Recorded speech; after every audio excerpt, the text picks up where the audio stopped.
Hi, and welcome to One Acadiana's Candidate Conversation Series. I'm Keely McGivney, and this is Andre Bro here on the team at One Acadiana. We're bringing you candidate conversations so you can get to know those folks running to represent you for offices across Lafayette Parish. That's right. And for this conversation, we're joined by Kenneth Ken Stansbury, candidate for Lafayette Parish Council District 3. Ken, thank you for being with us. Thank y'all for having me. Well, let's get started with the basics. Tell us a little bit about yourself and your background in the community. Thanks, Andre. I'm a Christian. I'm a family man, married to Jody Stansbury. We have 3 kids. I grew up in Lafayette. I currently live in Youngsville. Got my undergraduate degree at UL.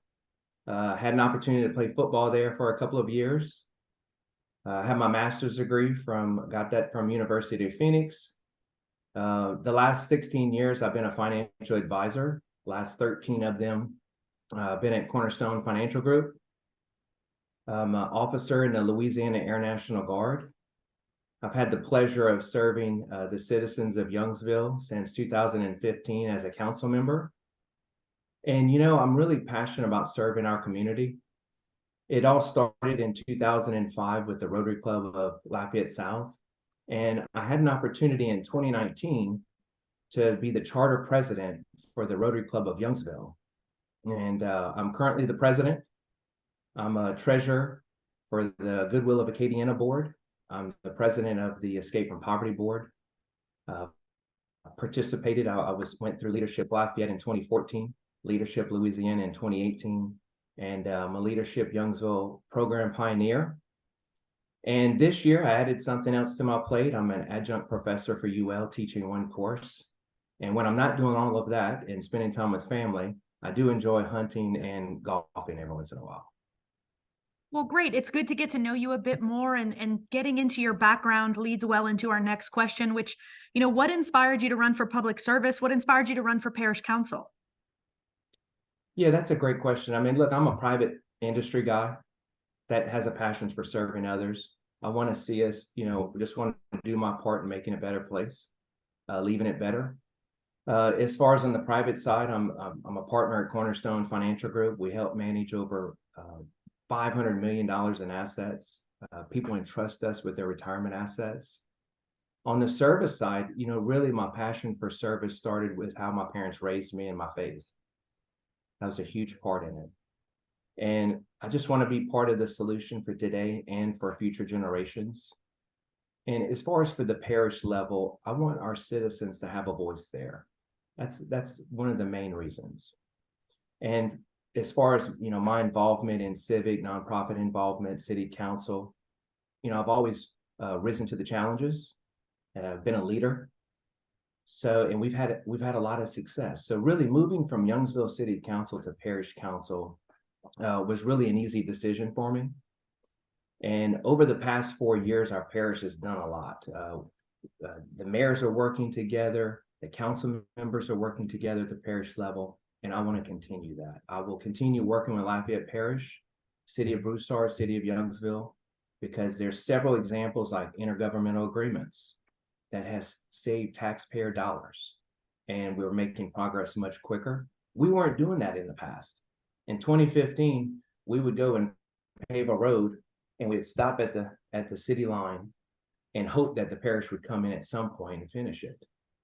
Well, the last 4 years, we've seen a different environment with more cooperation, and I feel like I can be the one that helps continue that.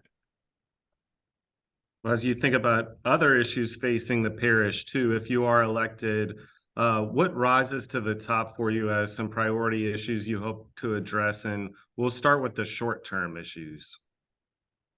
Yeah, Andre, there's several things. There's many issues on the near term on my radar. As a council member, you just can't be siloed. You just can't just focus on one thing. We have to be looking at everything. Really, the first of which is to make sure that the current projects that have been approved and started get completed. There's several in District 3. I've talked to Mayor Bork. I'm Mayor Ritter. Obviously, I've been on the council in Youngsville. I know what's going on there. But working with Parish Council Member Carlson, I'm going to continue If elected, continue talking to him, making sure that the needs are met.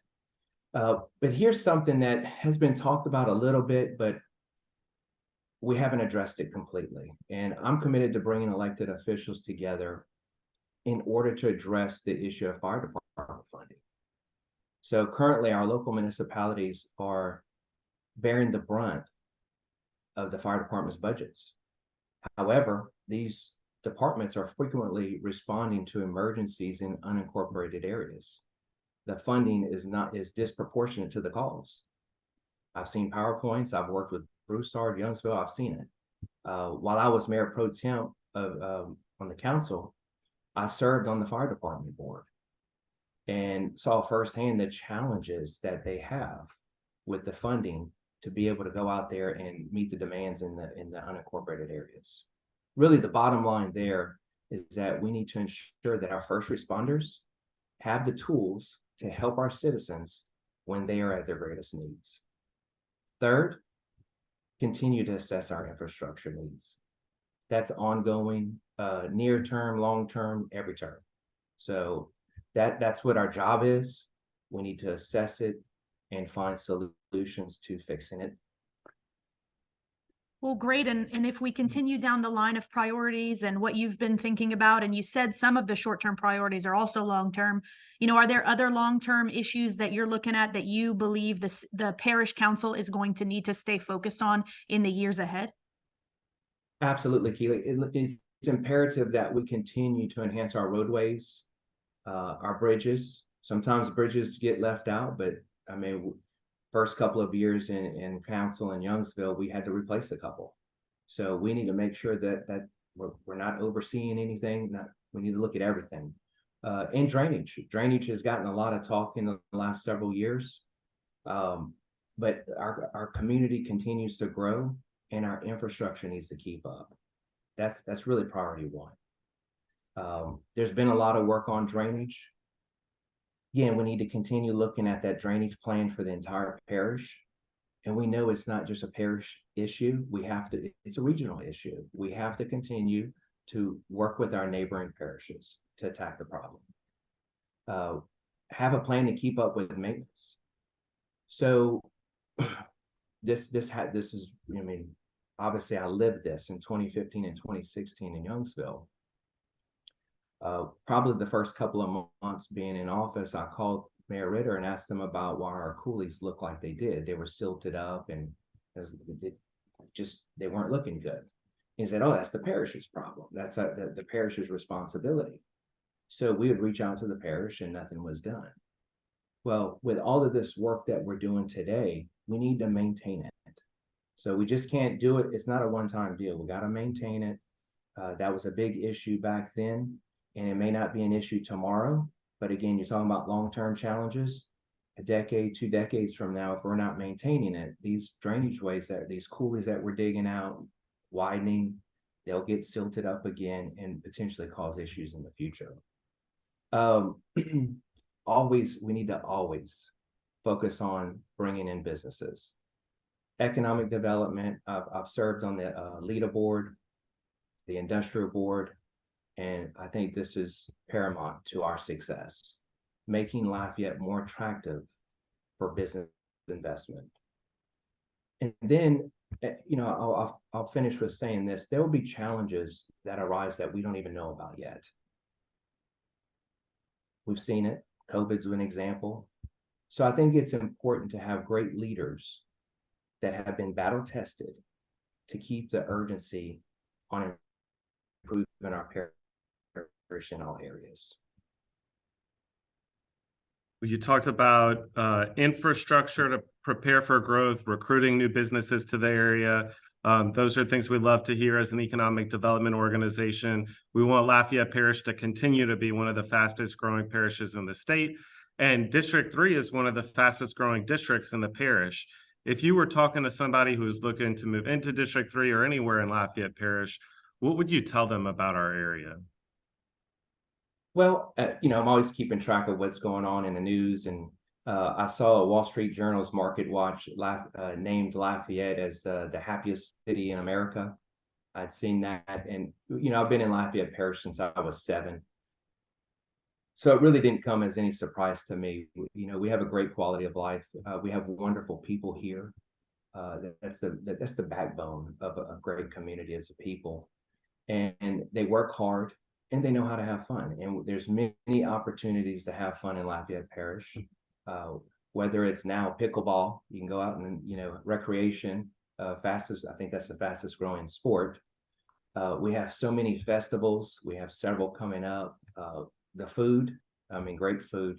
Anytime I travel and I tell them where I'm from, that's the first thing they talk about is the food.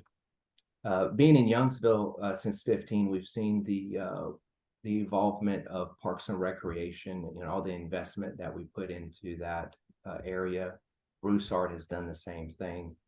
We're attracting people from all across the world. I mean, it's wonderful. I mean, we have a lot of great things going on in Lafayette Parish. To top it off, we're a college town. UL. I mean, it brings so much value to our parish. Yeah, there's so many great things going on in Lafayette Parish right now, which we can be proud of. So now let's talk about you again. Make your case directly to the District 3 voters. Why should they vote for Ken Stansbury for Parish Council? Just be an informed voter. Do your research. I like the process to take its place. You know, do your research. Do I think I'm the best candidate? Do I think I'll do a wonderful job and represent the people of District 3 very well? Absolutely. For me, whether it's roads, drainage, water, sewer, parks and recreation, economic development, I didn't just start talking about this yesterday, a month ago, 2 months ago. I've been doing this for a long time. I have the experience. I've made progress on these issues. And I will be, if elected, I will be the voice and advocate for the needs. One big thing about this is that one council member is one vote out of 5. I know how to work with people to get things accomplished. So I think that's the biggest advantage that I have here. I hope that they see it the same way. Well, thank you so much. And we really appreciate your time today, helping the community get to know you better. And that leads into our last question, which is, you know, how do voters engage with you? How do they get more information on Ken as they look to make their decision in October? Well, my cell phone number is out there everywhere. So it's 337-804-2800. Call, text. I have a Facebook page. It's Ken Stansbury, Lafayette Parish, District 3, and then kenstansbury.com. And I encourage the engagement. We only get better when we hear from our constituents. Normally, you don't hear from anybody until there's a problem, but I encourage all the constituents, all the voters, everybody, be involved from day one. That's how we make Lafayette a better place to live, to work, to raise a family, and to attract more businesses. Wonderful. Thank you so much again for your time. All right, everyone, that was Kenneth Ken Stansbury. He's a candidate for Lafayette Parish Council District 3. Ken, thank you so much again for your time and good luck in the fall. Thank you for having me. God bless.